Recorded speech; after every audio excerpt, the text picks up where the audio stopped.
सोम शिखर जी उड़ीसा से। राधे राधे, जय जगन्नाथ। राधे राधे महाराज जी। महाराज जी, पहले युगों में भक्तों को भी एवं कंस जैसे असुरों को भी बाहरी दिव्य आकाशवाणी होती थी, परंतु कलयुग में हम वर्षों से राधा राधा जप रहे हैं, कोई बाहरी दिव्य आकाशवाणी महाराज जी हो नहीं रही। यहाँ युग धर्म का प्रभाव है। नहीं, आपकी बात हम मानते हैं, युग धर्म का प्रभाव होता है। कलयुग में बड़ी मलिनता है। आप राक्षसों के चरित्र पढ़ के देखिए, 10-10 हजार वर्ष, 50-50 हजार वर्ष तपस्या करते थे। ऐसे थोड़ी वो संसार को हिला दिए। और तब हिरण्यकश्यप ने इतनी तपस्या की कि शरीर ही नहीं रह गया था, हड्डी हड्डी। तो ब्रह्मा जी ने जब कमंडल में जल डाला तब उसका शरीर फिर पुनः प्रकट हुआ। तभी तो त्रिभुवनपति पूरे त्रिभुवन को हिला दिया, कोई जोड़ नहीं था। ऐसे वरदान मांगे कि केवल सिर्फ भगवान ही मार सकते थे, दूसरा कोई उपाय नहीं। भगवान ने फिर नरसिंह रूप रख करके। तो पहले क्या था कि बड़ा पवित्र वातावरण था, तो राक्षस भी पवित्रता से तपस्या करते थे। और अब तो देखो, अधिकतर संध्या नहीं करते, बंधन नहीं करते, शराब पीना और यहाँ तक कि मांस खाना, ये सब बातें आ रही समाज में कि नहीं आ रही। बड़ा समय विचित्र है। कुछ ऐसे जन हैं अभी जो अपने आप को बचाए हुए हैं। कलयुग का एक प्रवाह, पहले युगों का क्या प्रवाह कि राक्षस भी तपस्या करते थे, लेकिन कलयुग का प्रवाह जो तपस्वी कुलों में उत्पन्न हुए वो भी राक्षसी आचरण करने लगे, गलत आचरण। तो युग धर्म का प्रभाव तो पड़ता ही है।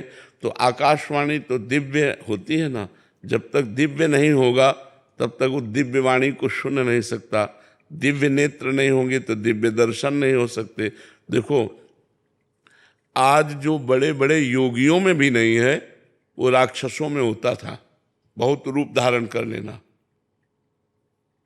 मतलब 1000 रूप धारण कर लिए तो 1000 रावण दिखाई दे रहे। भगवान राम के सामने माया चलाई उसने। दूर की बात सुन लेना, ध्यानस्थ होकर के बात जान लेना, बड़ी बड़ी तपस्याएं, बड़े बड़े योग साधन, युग धर्म का प्रभाव कि दैत्य लोग भी करते थे। और आज सुनते हो क्या कि किसी को भ्रष्ट करने के लिए अप्सरा आई। तो हिया मानुषिक माया से ही नहीं बच पाते, तो आसुरी माया या दैवी माया की तो बात जाने दो। तो कलयुग है बच्चा, यहाँ तो यही भ्रष्ट हो जाते हैं, तो देव अप्सरा का है। तो बहुत सी बातें हैं जो युग धर्म में ढक जाती हैं। जैसे जो पवित्र वृक्ष हैं, जो पवित्र फल देने वाले, रसमय फल देने वाले स्वाभाविक वृक्ष हैं, वो अंतर्ध्यान होते जा रहे हैं। देखो, एक एक गाड़ी आम, बड़े बड़े वृक्ष होते, वो वृक्ष ही गायब हो गए। और वो नकली चले, इतने इतने हैं, इतने इतने बड़े आम लगे हुए हैं। और पहले बड़े बड़े वृक्ष, छोटे छोटे आम। तो युग धर्म का प्रभाव देखो बढ़ता चला जा। हमने गंगा जी का भरपेट जल पी करके गुजारा किया है। यमुना जी का जल जब वृंदावन आए थे तो कमंडल से भरकर पीते थे। अब आज आप आचमन करने में सकुचाओगे। युग धर्म का प्रभाव देखो, हमारी पवित्र नदियां जिनका जल पी करके हम गुजारा करते थे, आज हम आचमन नहीं कर सकते। तो ये युग धर्म का प्रभाव देखो कि पहले जैसे वृंदावन में आज के मान लो 25, 26, 30 वर्ष पहले जगह जगह प्याऊ लगे हुए थे, लोग श्रद्धा से पानी पिलाते थे। अच्छा, कुआं हैंडपैप व्यवस्था थी। अब आज आप वृंदावन में परिक्रमा लगाए, अगर प्यास लगी तो 20 रुपया की एक बोतल लीजिए, प्यास बुझाइए, आपको पानी। बहुत बड़ा परिवर्तन युग धर्म का होता चला जा रहा है। अच्छा, अभी तो 5-6 हजार वर्ष हुए हैं और 4,32,000 वर्ष कलयुग की आयु है। देखो, पिता से पुत्र और पुत्री सुरक्षित रहते हैं। कलयुग का कुछ प्रभाव ऐसा आ गया है कि पिता के द्वारा ही अपने बच्चों का शोषण होने लगा। पिता के द्वारा ही अपने बच्चों का शोषण। युग धर्म का प्रभाव देखो। नहीं, माता पिता से ज्यादा सुरक्षित बच्चे कहाँ रह सकते हैं। अभी ज्यादा नहीं है, ये अदा कदा, लेकिन जब भयंकर कलयुग आएगा तो ज्यादा हो जाएगा, फिर यदा कदा नहीं रहे। लिखा है, पहले से लिखा है, कलिकाल विहाल किए मनुजा, नहीं मानत को अनुजा तनुजा।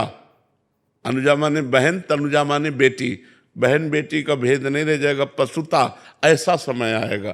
तो युग तो बहुत मलिनता फैलाने वाला है। इसमें अगर भगवान का नाम जप किया जाए और भगवान का नाम कीर्तन किया जाए, भगवान की कथा सुनी जाए, तो पवित्रता बनी रह सकती, नहीं तो बहुत मलिन है, बहुत मलिन है। महाराज जी, कभी कभी मन में ये आता है खुद से कि ये गलत कर रहा हूँ या ये सही कर रहा हूँ मैं, तो क्या यही चीज जो मन में अपने आप आ रही है, यही आकाशवाणी है आज के? नहीं, आकाशवाणी है, ऐसे तो ये तो मनवाणी है, ये आकाशवाणी थोड़ी। आकाशवाणी दिव्य होती है, और आकाशवाणी जो होती है वो विशिष्ट और परम सत्य होती है। जैसे कंस के लिए आकाशवाणी हुई कि देवकी का 8वां पुत्र तेरा काल बनेगा, बाल पकड़कर उसी समय मारना चाह, क्या मार पाया? क्या एक एक पुत्र मारता गया, क्या उसको 8वें को मार पाया? क्या? तो आकाशवाणी जो होती है वो बहुत शुद्ध और सत्य और परम गंभीर वाणी होती है। तो ये अब आकाशवाणी सुनने के लिए हमारे अंदर दिव्यता होनी चाहिए ना, तो वो दिव्यता तो ऐसी है ही नहीं। जैसे ब्रह्मा जी समाधिस्थ हुए तब आकाशवाणी हुई कि इस समय, इस बार मैं संपूर्ण अपने अंशों के साथ अवतार धारण कर रहा हूँ, जाओ तुम निर्विघ्न हो जाओ, पृथ्वी से कह दो वो भय रहित हो जाए, मैं स्वयं अवतार धारण कर रहा हूँ। भगवान की वाणी आकाशवाणी हुई, ब्रह्मा जी ने सुना, सबको बताया कि आप धैर्य धारण करो, भगवान का अवतार होने वाला है, श्री कृष्ण अवतार। तो भगवान की जो आकाशवाणी कई तरह की होती है, एक देववाणी, एक ऋषिवाणी, एक विधाता की वाणी और एक ब्रह्मवाणी, भगवत वाणी। तो अलग अलग आकाशवाणी का स्तर है। अब जैसे देववाणी को तो सुन लिया कंस ने, देववाणी ही थी, विधान के अनुसार वो वाणी हो रही थी, लेकिन भगवत वाणी नहीं सुन पाएगा। भगवत वाणी जब ब्रह्मा जी को सुनना हुआ तो समाधिस्थ हुए, सबको नहीं सुनाई दी। वो जब समाधि में पहुंचे तब सीधे ब्रह्मवाणी सुनाई दी, मैं अवतार लेने जा रहा हूँ, तो अवतार भगवान ने लिया। तो ये युग धर्म, इसका एक बहुत बड़ा गुण है कलयुग में। जो 10-10 हजार वर्ष पहले तपस्या करने पर लाभ मिलता था, 24 घंटे तपस्या करने पर लाभ मिल जाएगा। अगर दोषों की खान है तो गुण की भी खान है, क्योंकि इस हम लोगों का जन्म से लेकर के आयु 80-100 तक है। वहाँ तो पता चला 20,000 60,000 वर्ष तक तपस्या किए, तो अपने तो 60,000 वर्ष में ले जाने कितने बार जन्म मर लेंगे। तो ये कलयुग में विशेषता है, ये 24 घंटे तप करने पर जो लाभ मिलता है वो 10,000 वर्ष अन्य युगों में तप करने पर लाभ मिलता था। पर इसमें 24 घंटे क्या, 24 मिनट ठीक रहना मुश्किल है। मन बार बार गंदा चिंतन, गंदी बातें, गंदा व्यवहार, छल कपट, यही सब चल रहा है। झूठ तो बिल्कुल सबकी जबान पे आ चुका है।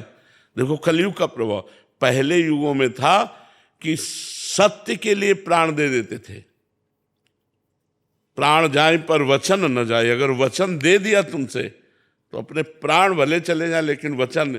और यहाँ गंगा कसम, यमुना कसम, माँ कसम, भगवान कसम, सुबह मतलब बिल्कुल झूठ खा रहे, बिल्कुल झूठ। वो भी जान रहे मैं झूठ खा रहा हूँ, झूठ खा मतलब इसका कोई महत्व ही नहीं रह गया है। सत्य का बोलने का महत्व ही नहीं रह गया। झूठ तो मतलब हमें लगता है कि कुछ ही % ऐसे होंगे जो थोड़ा बोलने में सत्य का प्रयोग करते हैं, झूठ से बचते हैं। नहीं, लगभग झूठ तो चल पड़ा है, नहीं चल पड़ा, झूठ तो बिल्कुल मतलब लगभग चल पड़ा है। हेलो हेलो, कहाँ हो, हम मिलना चाहते हैं। इस समय तो आगरे में है, अब इस समय तो नहीं, बगल वाली गली में खड़े हैं। तो ये मतलब झूठ तो एकदम ऐसे ही चल पड़ा है। और झूठे ही लेना, झूठे ही देना, झूठे भोजन, झूठ चबेना, कलयुग का देखो। और सत्य नहीं, असत्य संपातक पुंजा। झूठ के बराबर पाप नहीं, झूठ बराबर पाप नहीं, साच बराबर तप। और जाके हृदय साच ताकि हृदय आप। तो भगवान सत्य पर, तो अब देखो कहाँ सत्य बोलना रह गया। अब ये तो पता ही नहीं चलता कि आदमी बोल रहा है सही बोल रहा है कि गलत बोल रहा है। अपने लोग विश्वास मानना पड़ता है, लेकिन आपको सच्ची बतावे लगभग झूठ का प्रयोग हो रहा है। हर जगह झूठ का प्रयोग हो रहा है, असत्य का प्रयोग हो रहा है। सत्य मिलना बड़ा कठिन, तो युग धर्म का प्रभाव होता है। और भगवान सच्चिदानंद है, सत्य नारायण है, उनको प्राप्ति करने के लिए सत्य आचरण, सत्य वचन, सत्य चिंतन, तब भगवान की प्राप्ति होती है। युग धर्म का तो प्रभाव होता है। पहले जब साधु महात्मा तपस्या करते थे तो अप्सराएं आती थी, बोले अमुक संत को अमुक अप्सरा है। जैसे विश्वामित्र के लिए पास मेनका आई, किसी के पास उर्वशी आई, किसी का। कलयुग में तो नहीं सुन रहे, जरूरत है नहीं। युग धर्म का ऐसा प्रभाव हो गया है कि इतनी मलिन बुद्धि हो गई है कि उस कोटि की ऊंचाई पर पहुंच ही नहीं पा रहे। जिस कोटि पर ऊंचाई पर पहुंचना है तो उस कोटि की ऊंचाई पर वो प्रश्न आता है। तो बहुत बस ऐसे, इसीलिए हम कहते हैं राधा राधा रटो, नाम जप करके कलयुग केवल नाम आधारा, सुमिर सुमिर नर उतरहि पारा। भगवान का नाम ही महामंगलमय है, जो कल्याण कर देगा, जो परम लाभ प्रदान कर देगा। बहुत विचित्र है कलयुग का, बहुत विचित्र स्वरूप है। ये तो भगवान की कृपा कहो कि नहीं, कलयुग ने ऐसा मिटिया मेट, मतलब हर, अब तुम्हें शास्त्र पढ़ने का समय नहीं है, शास्त्रों में विश्वास नहीं है, संतों पे श्रद्धा नहीं है, तो तुम्हें बचाएगा कौन? तुम्हें डांटेगा कौन? तुम्हें सुधारेगा कौन? संत वचन ही तो है, गुरु वचन ही तो है, शास्त्र वचन ही तो है जो हमें सुधार सकते हैं आध्यात्मिक। अब इन्हीं पर श्रद्धा नहीं। कलयुग का बड़ा विचित्र, ये तो कौन सी हवा चली है जो इतने मतलब जन समुदाय, नवयुवक जन भगवत मार्ग की तरफ, अध्यात्म की तरफ कदम बढ़ा रहे हैं। हम तो प्रणाम कर रहे हैं, भगवान की बड़ी कृपा हम मानते हैं कि आज हमारा समाज जो है कदम बढ़ा रहा है। नहीं तो देखो 9-9 बजे उठने वाले और सुबह से भीड़ लगी रहती है, सब नौजवान माता बहनें सब कम से कम सुबह उठना तो सीख गए। नहीं तो 9-9 बजे तक लोग सोते हैं, 10-10 बजे तक सोते हैं, 4 बजे ब्रह्म। अच्छा, जो जुड़ेगा उसकी दिनचर्या बनेगी, उसके गंदे आचरण छूटेंगे, वो आध्यात्मिक बनेगा, तो हमारा समाज सुधरेगा। ये तो कोई भगवान की ऐसी कृपा हुई है कि हवा चली है। नहीं तो बहुत ही व्यसन में, छोटे छोटे बच्चे व्यसन में, व्यभिचार में, गंदी आदतों में। कलयुग का प्रभाव देखो, जहाँ 13-14 वर्ष के बच्चे को संसारिकता का ज्ञान नहीं होता था, गांव में हमने देखा है, कोई गलत आचरण की भावना ही नहीं थी। आज 12 वर्ष का बच्चा यहीं बैठ करके बोल रहा था कि हमारे ऐसे ऐसे, मोबाइल ने ट्रेंड कर दिया सबको, गंदी बातों में ट्रेंड कर दिया, गंदे दृश्य देख देख कर गंदी भावनाएं बन गई। तो ये तो कहो भगवान की कृपा है कि संतों के वाक्यों पर श्रद्धा फिर प्रकट हो गई। ने एक बार बड़े स्तर से संत का जब वो गिरा था ना, तो लगा था मार दिया, माया ने मार दिया, एक ही बाण में करोड़ों अरबों को मार दिया। अरबों की श्रद्धा चौपट हो गई।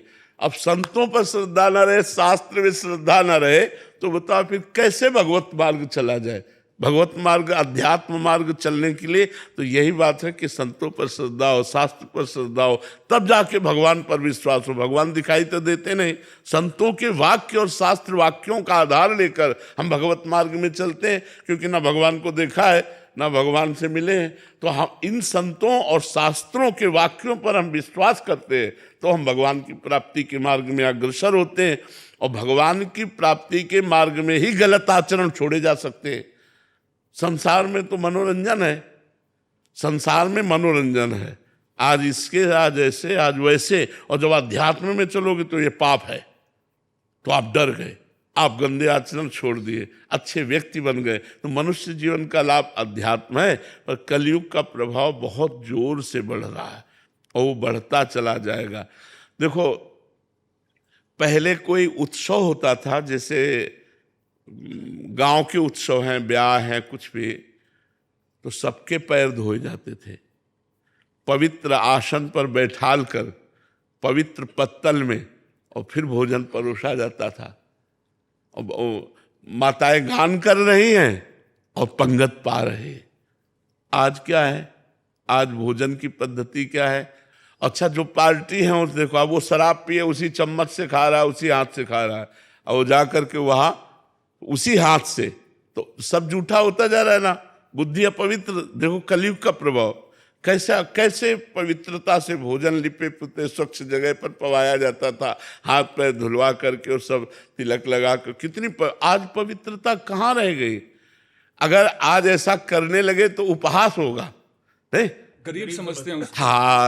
हाँ ये तो वो पवित्र, तब पवित्र विचार होते थे, तब पवित्र विचार। अब तो बहुत ही समय गड़बड़ा गया, धीरे धीरे हमारी अधार्मिक प्रवृत्तियां बढ़ती जा रही। तो युग धर्म का प्रभाव है, आकाशवाणी और सब दिव्यता तो धीरे धीरे अंतर ध्यान होती चली जा रही। नाम जप लो, इसी से मंगल होगा।